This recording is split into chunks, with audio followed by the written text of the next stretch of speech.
अखन अपने सब सुन रहल छी एसएनएस म्यूजिक के प्रस्तुति।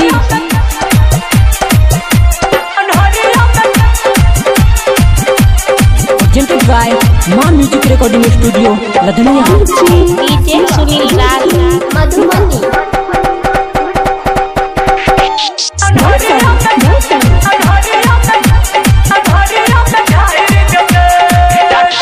डाकबम बन के जेतै बाबा धाम हो, बन जेतै सबके बिगड़ल काम हो।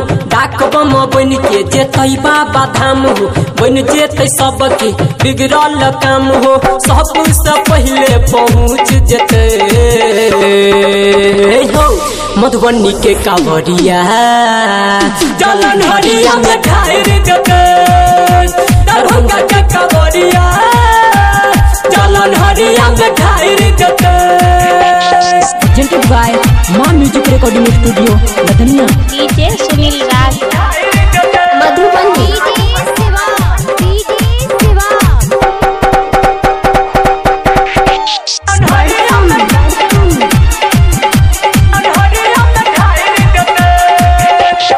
सावन मेरी मझी में बड़ सही छै, पानी के फुहारा हो। बोलबम बोलबम बोले त जैतै, मिलतै भोला के सहारा हो। सावन मेरी मझी में बड़ सही छै, पानी के फुहारा हो। बोलबम बोलबम बोले त जैतै, मिलतै भोला के सहारा हो। फ्लैश मोबाइल में बाहर देते डीजे सुनील राज दरभंगा के कांवरिया, जलन हरिया में ढार देतै। मधुबनी के कांवरिया जलन हरिया में ढार देतै।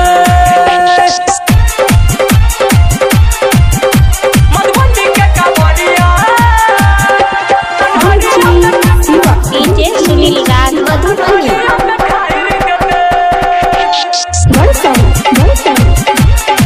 डीजे सुनील राज मधुबनी।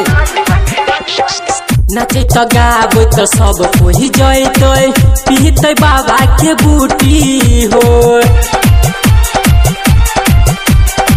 सब कुछ भोला माथ करतै, हेतै जे कोनो त्रुटि हो। नाचे त गाबै त सब कोई जेतै, पीतै बाबा के बूटी हो। सब कुछ भोला माफ करतै, हेतै जे कोनो त्रुटि हो। महाकाल सब दुख के टाइर देते हो। राजनगर के कांवरिया जलन हरिया में ढार देतै।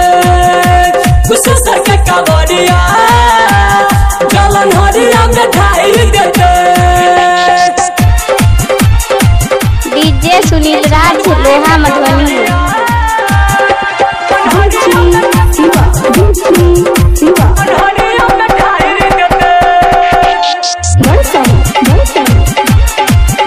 presented by Maa music recording studio Ladania. Writer Suraj Abhimanyu tiger रहते सबसे अगाड़ी हो।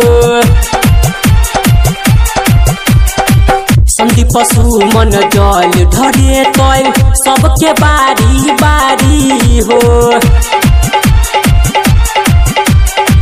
राइटर सूरज अभिमन्यु टाइगर रहते सबसे अगाड़ी हो।